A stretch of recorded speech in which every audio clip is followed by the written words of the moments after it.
sour beer. It's Friday. Friday. Friday. Cheers, mate. Yes.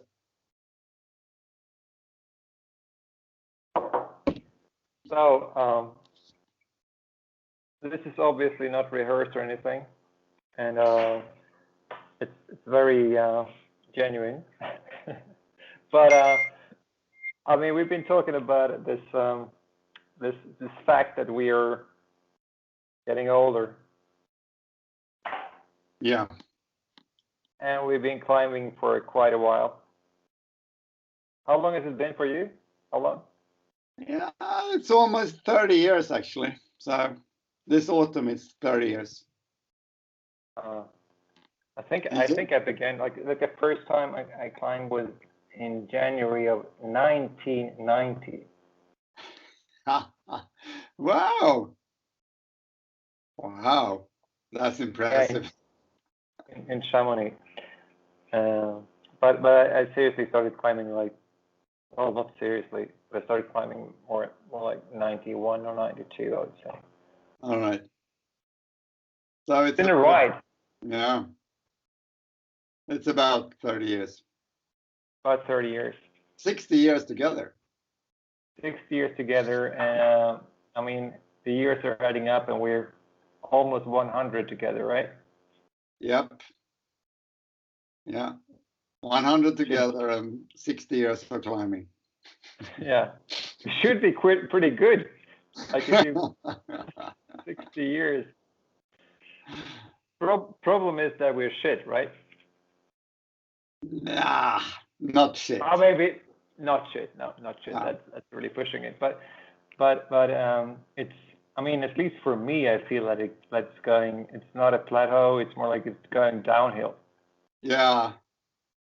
It's. And downhill is cool when you're talking about biking, but when you talk about climbing, it's not so good. No. It's a sloping slide for sure. Mm. So I mean, what we've been talking about is like, how is there any way that we can actually, at our age and after all this time of climbing, I mean, we're still climbing, we're climbing a lot, but is there a way that we can still progress? Is there a second coming? Like, yeah, I mean, it would be really interesting to see if it's possible to actually alter the progression, or sort of changing the curve instead of going down, doing a bump up and then going down. Exactly. Yeah, for sure. Yeah, how fast are we going down? Yeah, and instead of like the Corona thing, like instead of flattening the curve, we really like to increase the angle, right? We want to become better. Yeah, for sure. I mean, it would be interesting to see if it's possible. If it's possible, and also if it's actually, if we're capable and if we are prepared to do what's needed. Yeah. Because usually, I mean, at least for me, when it comes to me, I tend to do the things that I enjoy doing, and that's not core, and that's not stretching, and that's, I mean, if it's something that works for me, then I tend to do it. But that's why we decided. I mean, we've been obviously talking about this before. We decided to talk to our good friend Vladek Zumr, the Czech Swiss Olympic level climbing coach. So the next step is really to go to him, talk to him about what we want to do, and I guess he will have to tell us. I mean, he's going to have a bunch of questions. Yeah. But do you think we can afford him? Well, I think we'll come to that later. But in some way, we will repay him somehow. Okay. Yeah, for sure. All right. I mean, sure. Do you think he will be up to it? He will be up to it. All right. I mean, after that trip to the archipelago late summer, he really enjoyed that. So this is all right. This is his way of repaying. We'll see what it says, but I mean, I'm pretty sure he's keen. Yeah, that's a good way to see it. He already owe us something, so that's payback. Payback time. Mm-hmm. But so seriously, what if you're saying that you want to progress still, you want to become better, and what would be your goal? Like what do you want to achieve with this?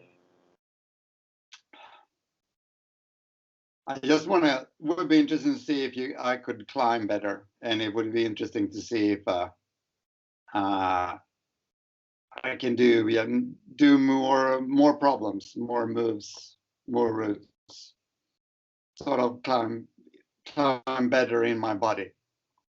Right. It doesn't so basically to be able to enjoy more of what climbing has to offer, like more problems, more like everything. Yeah. Yeah. And it's the same for me, and I also feel that this is the only way that I mean, for sure I know some of my weaknesses. Like being weak is one of them, but the other big weakness is mobility. Yeah, for sure. Like, and this is not something that I would like really work on without someone telling me, Björn, you need to work on this, and I'll be watching you. So the part of this is that we're gonna have to document what we're doing. Like if Vladek tells us to, you're gonna have to show us. You're gonna show me how flexible you are, or like show me how many pull-ups you can do. We're gonna have to record this and show him. Yeah.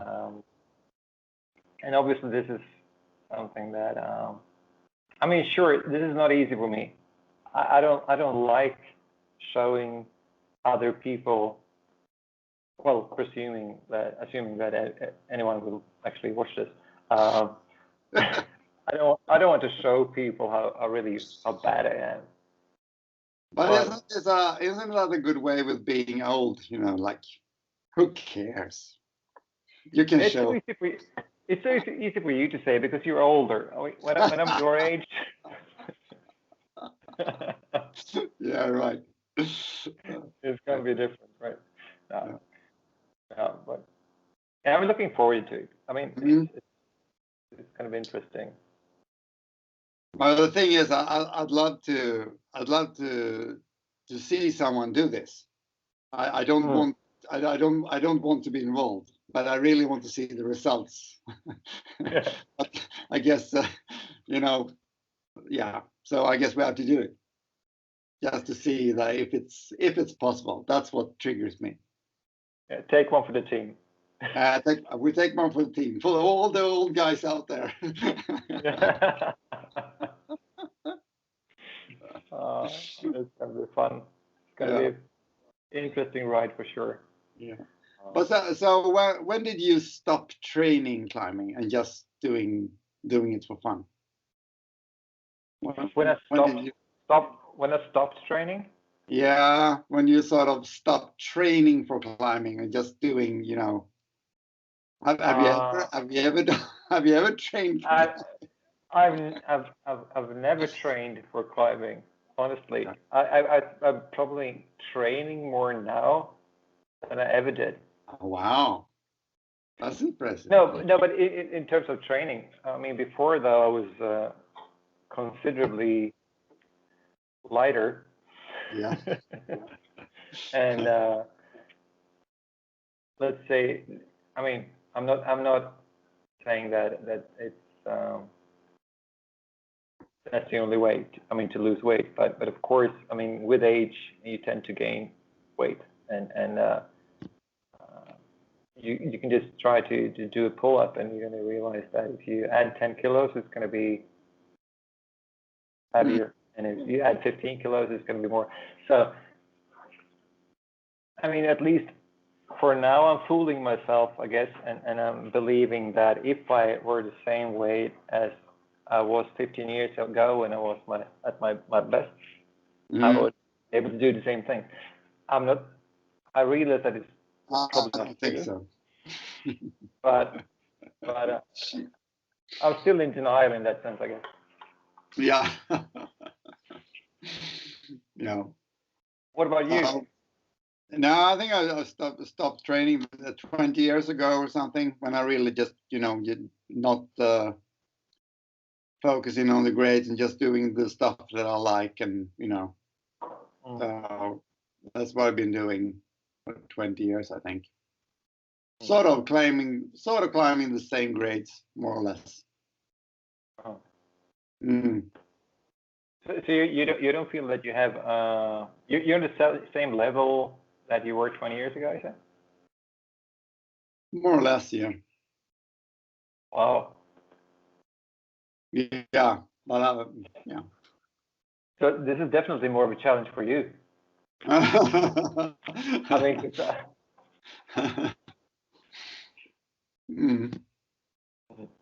but so anyways, like the next step now is that we talk to Vladek. Yeah. Yeah. And we tell him it's payback time, right? It's payback time. That's for sure. It's payback time, and I mean, since we're so old and really bad with IT, setting this conversation up was a bit of a struggle. And next time we're going to be 3. but Vladek is young. Vladek's young. He's only 43, so he can probably help us out.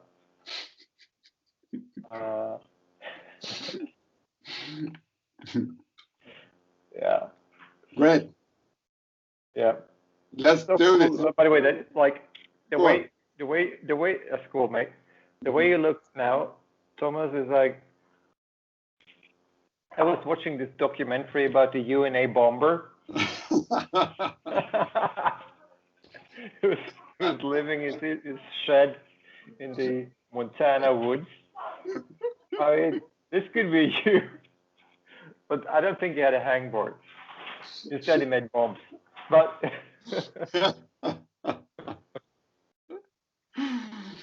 yeah, I'm living in the shed, hangboarding.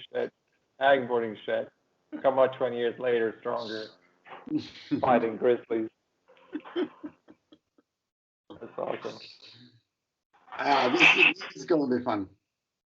Will be fun. Cool, man. Cheers again, and next Friday. Next Friday.